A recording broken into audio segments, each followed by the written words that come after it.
hard not to move my mouth on that one. We'll see if that actually worked. That was Cripple Creek, and I'm playing it in the key of A using a capo. I'm new to using these capos, so my finger position isn't really that great. You can kind of tell there was a couple of mess ups with that particular song, but not too bad. And I kind of like the sound of it. I know capoing it up a little bit it makes me think that my banjo took a hit off of a helium balloon a little bit, but it's nice. I really like it. All right, hey everybody. My name's Mark. Welcome back to 2000 Hours of Banjo, a YouTube channel dedicated to seeing if me, an adult beginner with no prior music experience, can learn how to play a banjo in about 2000 hours. This last weekend, I attended my first banjo camp, actually Bluegrass jam camp. It was the Wernick method. I picked the Wernick method based off of a lot of comments by you guys in the comment sections and past videos that said that the Wernick method would help me survive and understand bluegrass jams because I was doing so badly in them prior to this. And so that is why I picked it. And so after doing this, I thought I would do a review. Now, this is going to be an in-depth review based off my personal experience in this particular Wernick Method Jam Camp. And I wrote a lot of notes, and I'm going to be referring to the notes because there's just too much for me to memorize. So I'm not going to be playing too much. The picks are off my hand. I'm just going to go through all my notes as far as the review, my thoughts on how this camp was. And it's going to be broken down in a couple of ways. It's going to be broken down by structure, the actual structure of the class, the quality of the class, my personal experience and any criticisms I might have, wrapping it up with, was it worth it? Would I go again? And then at the very end, I'll try to embed, hopefully I can do it, a video recording that one of the instructors made of me jamming with the fellow students at the end of day 2 of that jam camp. And that kind of leads us into the first, I guess the first thing that we're going to discuss, which is the structure of the jam camp. This was a 2-day intensive course starting at 9:30 in the morning and ending at 5 p.m. at night for both days. And my understanding is that this jam camp is also, or at least in the past, has been offered in more chunks, like 3-hour chunks over a span of weeks. And I can see definitely how that would be more beneficial because it allows you to digest that information and prepare for the next chunk of 3 hours. But this was a 2-day intensive class. So my review is going to be based on this 2-day intensive class.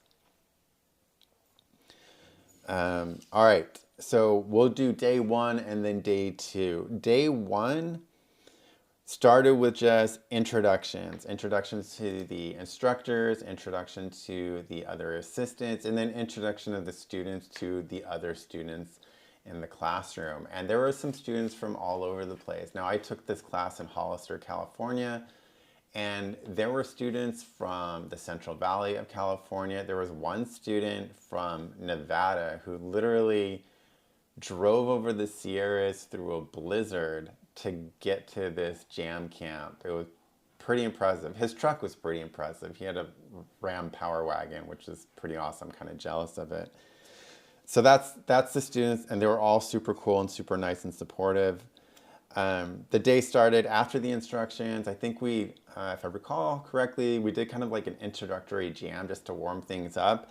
And then we got split up. There was those students that were first-time students of the Wernick method went into one group, and then those returning students went into an entirely different group in a different room. Actually, it was in the garage of the house. And for the entire day 1, that's how that was. From then, and this is going to be, again, from my perspective. So I was a first-timer in the Wernick method. So I will be doing a review of what it's like for a first-timer. I have no idea what day 1 was like for the returning students because I did not eavesdrop or jump in to take a look. I was too busy with my own instruction with the other first-timer students. So after the split up, the instructor started going over the rules and guidelines on how jams work. And this was like for most of the morning up until lunch, was just going over what how a jam operates, how to lead a song, what you're supposed to do when you're not leading a song, what you should be looking for, different gestures of either the leads the song leads or the jam leads foot, or the way they can circle their neck of their banjo or instrument to indicate what is going to be coming next, how to introduce a song if you're going to be the lead, what you should tell the other participants of the jam as far as what key the song is going to be in, whether you'll be singing it, how you're going to be leading in, and a simple call out in the national numbering system as far as what chords are going to be involved. So like for example, I would have said I'm doing Cripple Creek in the key of A, and it's going to have 1 4 5 chord progression of some sort, and then off you go.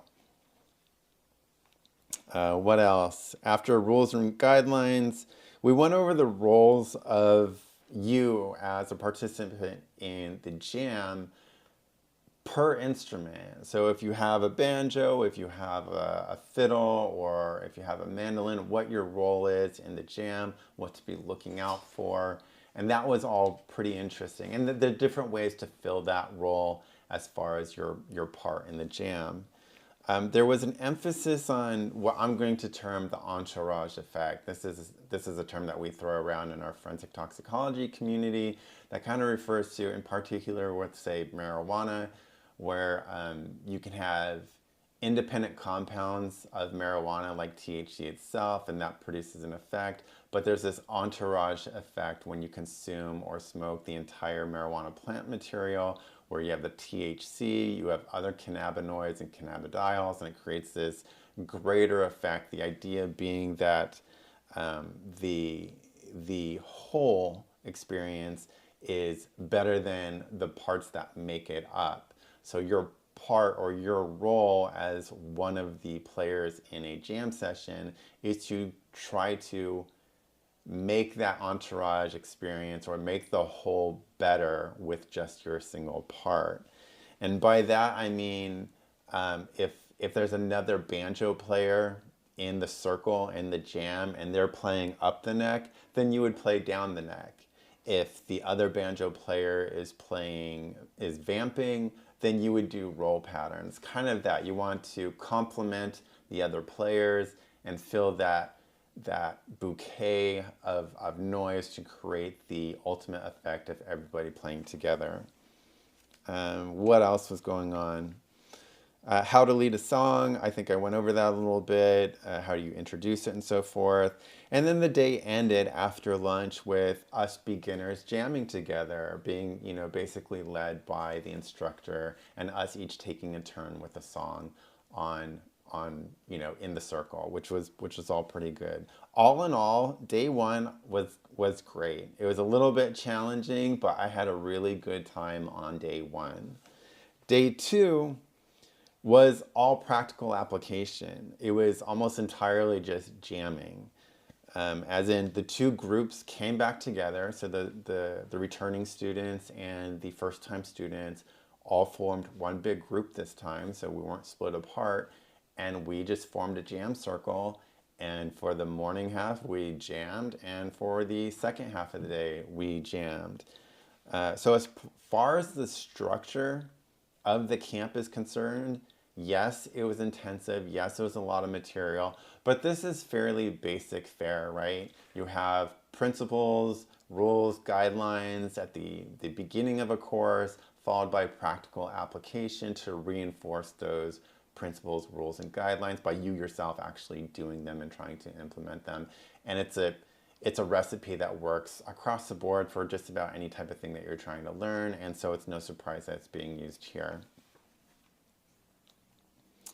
And for the most part, I had no complaints. And I say for the most part, I'm going to get into that a little bit later. All right, moving on from structure of the class to the quality of the class, as far as the instruction quality and so forth, it was great. It was really good. The instructors were very, very knowledgeable. Obviously, great instrumentalists, great players, great singers as well. That goes for the assistants as well. There was two main instructors and then a couple of assistants that were, well, certainly there was for the beginner group, and they were all super great and supportive. The other students, just the attitude, the friendliness, the supportiveness, that was really great. It was a very welcoming environment. The place itself was good. It was comfortable. It was inviting. Everybody was great. It was really good. It was like a you're going to be doing something that you may be uncomfortable with, yet we became like a pretty tight-knit group fairly quickly. I was kind of impressed by that. Something about the instructors, they weren't just great instrumentalists or musicians and singers, but they were also great instructors. And those two aren't necessarily the same. You can have somebody that's very good at something, but very bad at teaching it. That was not the case with the instructors with the Wernick method, at least the camp that I went to. All the instructors and the assistants were both great at what they were doing, but also great as instructors and teaching. And for example, and I don't mean to drag Eli Gilbert too much, but I'm going to drag him a little bit in a criticism of the 30 Days of Banjo. With the Wernick method, the instructors appreciated that this was challenging. They didn't seem to forget how hard it can be for a new musician to kind of get these concepts and implement them. When I was doing the 30 Days of Banjo, alternatively, at some point during that, you learn the Cumberland Gap song. And with the Cumberland Gap, there's a section where you go up the neck and you have to get your pinky out to fret further up the neck. And I just recall Eli Gilbert saying, this might be a little tough, but you'll get it in a couple of days. No, it took me 6 months to be able to get my pinky out there to fret that fret. It took a really long time. It was not easy. And it just makes me think that even for how much I appreciate Eli Gilbert in that course, it seems to he had forgotten a little bit how hard it can be to be like an absolute beginner. I simply could not do that. And maybe I could just be the anatomy of my fingers, who knows? But I think other people have also voiced that it's a little difficult. It takes a little bit more than just a few days to get that dexterity in the pinky going. So that's what I meant by the instructors are good at teaching. They were very attentive to the students. And there's going to be a really good example of that later on in this video, so stay tuned. All right, so as far as the quality, yes, quality, everything was great. The location was really good. Again, it was comfortable. It was welcoming. The instructors actually had this dog that they had adopted, and it was absolutely hilarious because anytime somebody did a song in the key of D, just to make sure that everybody would understand it was in the key of D, the person who had picked that song would say, this is going to be in the key of D, like D as in dog. And whenever they said the word dog, wherever the instructor's dog was out in the backyard, he'd bark twice. It was just like without fail, whenever we did a song in the key of D and somebody said D as in dog, you would hear two barks that followed. It was just kind of, I don't know, surreal. The instructors were great. The assistants were great. Fellow students were super great. Lunch was provided. I really can't comment on the lunch. I personally have a very strict diet restriction, so I couldn't enjoy the lunch. But there was like home baked goods and stuff like that, and everybody seemed to enjoy the lunch, so I don't think there's really any complaints there. All right, as far as my experience, so moving on from the quality to my experience. Day one, again, was great. All my questions regarding how a jam works and what I'm supposed to be doing in a jam were answered, and I really enjoyed day one. Day two was a much different experience. Safe to say, I slept like a log after day two. I was exhausted, just mentally exhausted. Day two was extremely challenging for me. Before I go further, I'm just going to jump in real quick back to the student prep guide that you get when you register. And when you look at the student prep guide, there's basically this clause, a note. It's like the first thing on the top of the page of the prep guide. And it states, and I'm just going to read it verbatim here, For your success, we sincerely hope you read and follow the recommendations in this guide. Many students have said afterwards that they wish they had prepared more, or that other students had prepared more. So this will be a better class for you and others if you take your time to prepare. Now, I had full intentions to prepare for this jam camp. I really did. And I had about a month and a half, almost 2 full months to prepare for it.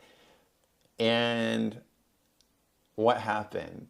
I completely changed my hand position of my right hand to something new and had to spend that month and a half to 2 months relearning how to do roll patterns with my right hand because the new position was so significantly different that I couldn't even do roll patterns. So that meant I did not prepare for this class at all. Some of the things that they say in the prep guide to prepare for or to kind of work on before taking the class includes learning the 1, 4, and 5 chords for several keys like G, D, and A. Learn how to smoothly transition between those chords, ideally without looking, so you can keep an eye on what's going on in the jam because there's a surprising amount of situational awareness that you need in order to participate in a jam. You must know how to keep rhythm and also know a couple of songs. That includes lyrics. I may have not mentioned this yet, but there was singing. Lots of singing. You will sing. I unfortunately sang and people had to listen to me sing. There's going to be singing, and knowing the lyrics of a song is really going to help with you learning how to sing. Now, I did not do any of this. I really didn't. Now you get a jam book also when you sign up that has all the lyrics, has all the songs, not all of them, but a whole bunch of songs. It has the chord progression in them. And so I was kind of thinking that I would have that as a crutch to help get me through the course. But they make it very clear right at the beginning of the course that the Wernick method is very highly pro ear training or oral, not oral, but oral learning. So you're not allowed to look at the book with the lyrics, with the chord progressions, unless you're leading a song in a jam and you're singing it. Then you can look. But if you're part of the jam, not leading it, you're supporting. You don't get to look at the chord progressions. You don't get to look at the lyrics of the chorus, even though you're supposed to sing along with the chorus. And I had not prepared for any of this. And this put me at a huge disadvantage and really shaped my experience for day 2. It was very challenging. And at some point it just wasn't fun. It was frustrating. I'm going to get to more of that in a little bit. So I didn't prepare. I switched my right hand, okay, and so I was completely unprepared for the class, making day 2 very difficult. So I barely knew the chords in the different keys, the 1, 4, and 5 chords, and I knew them in G, but was barely familiar with them in the key of D and the key of A. I couldn't switch between the chords smoothly. Now, I can switch between the 1, 4, and 5 chords smoothly. You can argue I can do it smoothly in the key of G and the key of A, especially if I'm capoing, because it's basically the same chord shapes and the same transitions. That's down the neck. And these are partial chords. These are not full 4-finger chords, which is great if you're doing roll patterns, but my right hand was not developed. It's still not great. It's getting there to be able to do the roll patterns fast enough in order to keep up with the backup on these songs. So I opted to vamp because that gave me more time to kind of move my left hand around the neck. So you can't vamp with partial chords. You have to vamp with full chords, 4-finger chords, which means I was halfway up the neck, and this is unfamiliar territory for me, so I was trying to learn off the cuff what the 1, 4, and 5 chords, 4-finger chords were for the keys of G and A and then D, and it wasn't really working. I mean, it was really tough. And then the whole idea of like looking at a guitarist and recognizing what chord shape they were playing, that was really hard. But even when I recognized what chord they were playing, by the time I looked, saw the chord that was being played, understood what that chord was, found where that chord is on the neck of my banjo, it was off to the next chord. So I really was just like a day late and $1 short. Sorry for the dogs. We're dog sitting, so we got a couple of dogs running around. But so is it like a day late, $1 short with every single chord change on every single song? I just couldn't catch up. I was never with the rest of the jam. I was always like this weird echo, this delay going on in the background with my pathetic vamping. So that was day two. By lunch, honestly, I felt I had had enough. And honestly, again, I was ready to throw in the towel. I was ready to quit at lunch on day two because I was pretty frustrated. And then right before lunch on day two, it was actually my turn to sing, to lead a song, and I passed, which is something I said you shouldn't do. I know that. But in that moment, I was so mentally defeated, mentally exhausted, and frustrated that I just didn't care. I didn't care. I was really thinking, it's like, I just need to get out of here because I was that frustrated. But lunch came. I was kind of saved by the bell there. I said, all right, let me get some calories into me. Let me get some fluids in me. Let's take a break, which is important. I don't think I ate and drank enough during the entire weekend. In fact, at one point, my left hand was starting to cramp up, just because I'm not used to playing this long. 8 hours is kind of a big ask when you've never played past 3 hours before. So it was wearing on me, and lunch came right when it needed to. So the calories helped, the food helped, the fluids helped, and so did just chit-chatting with the fellow students. Like, everybody's so damn nice. So I decided to stay after lunch, through lunch. And that was a good decision. And this is where something, again, glad I stayed, because this is where something kind of magical happened. At least in my opinion, this is kind of magical. And I found this out kind of later on, although I kind of suspected when it was happening. We'd gone through the circle again. Now, mind you, as we're going through the circle, I was at like 11 o'clock. I was at the end of the circle, and they're progressing clockwise. So I can see, I could see defeat and failure coming, because as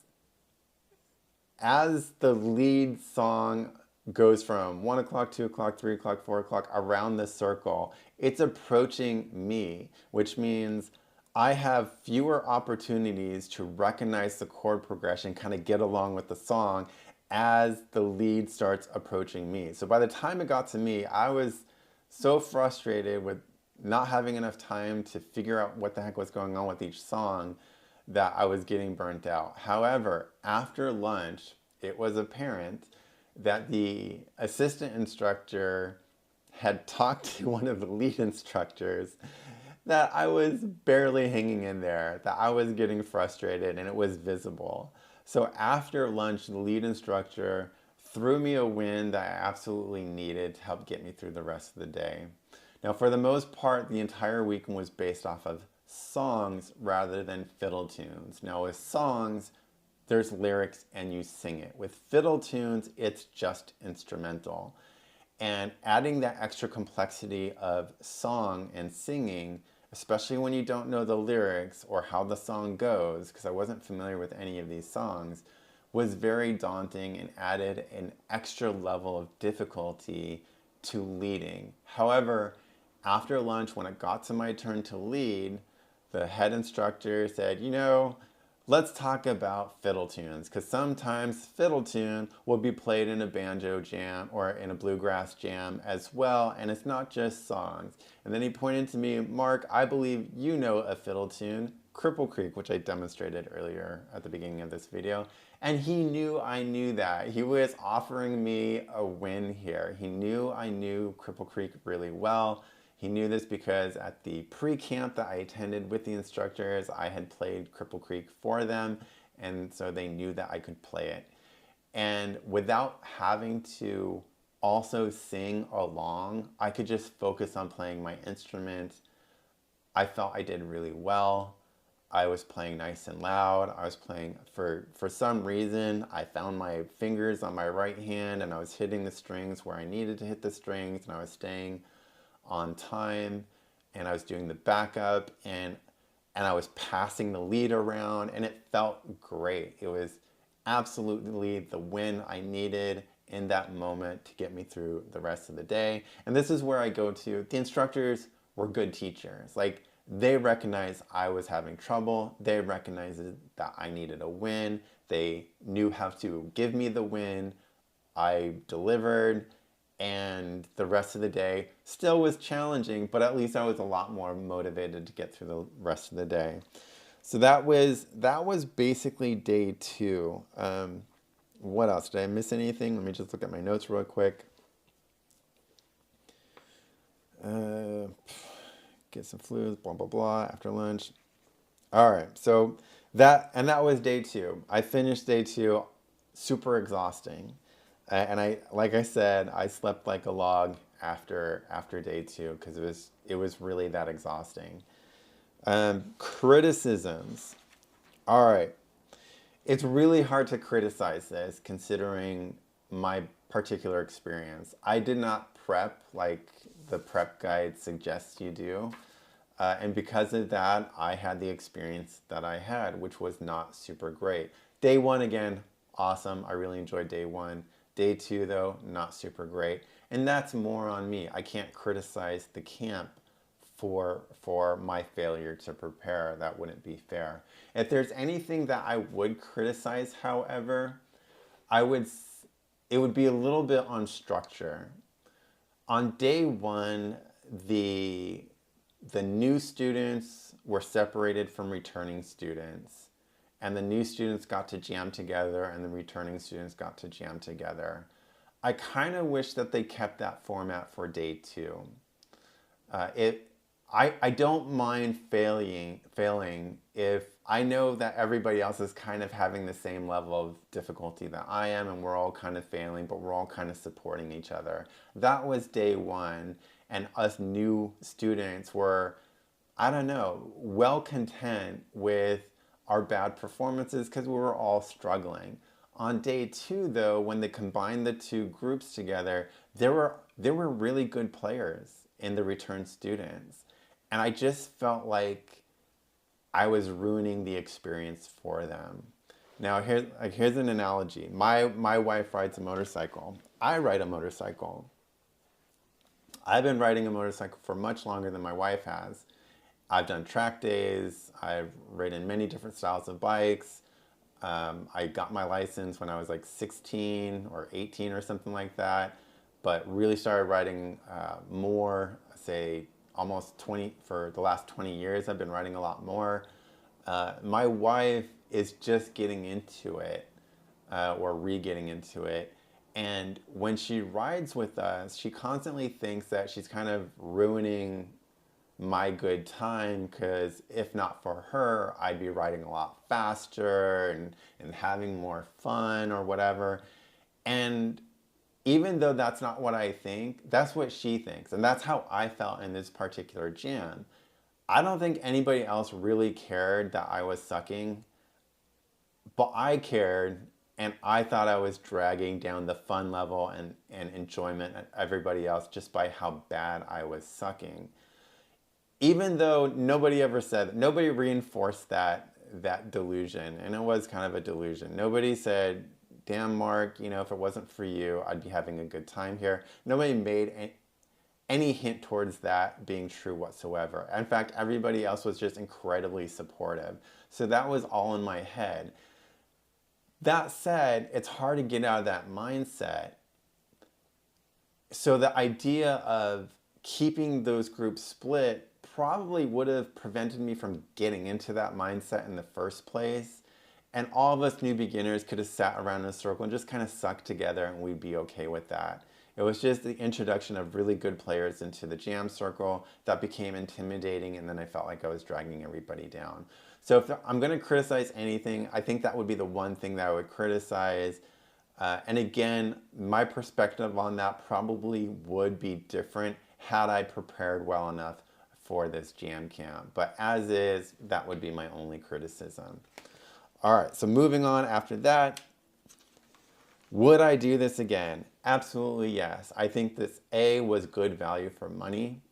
The quality of the instruction was really good. I did get everything that I was seeking out of this. The instruction on how jams work and how your role in the jam, exposure to it, practical application.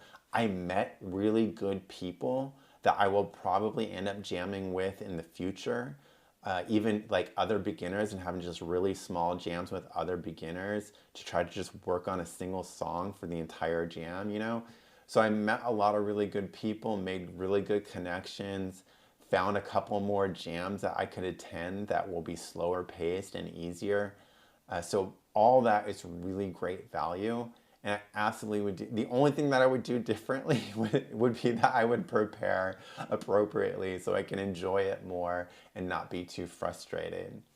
So that is my review of the Wernick Method Jam Camp. I was very happy with it. Yes, it was a challenge. I'm really glad I did it. The people were great. The facility was great.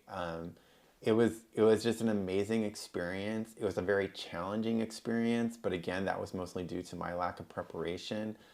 I met a lot of great people. It was good. So hopefully that helps you guys out if you are deciding to do the Wernick method. And without further ado, I'm going to go ahead and embed right here a clip of me jamming with the other students. And I'm warning, really, really bad, but I'm proud I did it anyway.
All right, thanks for tuning in this long.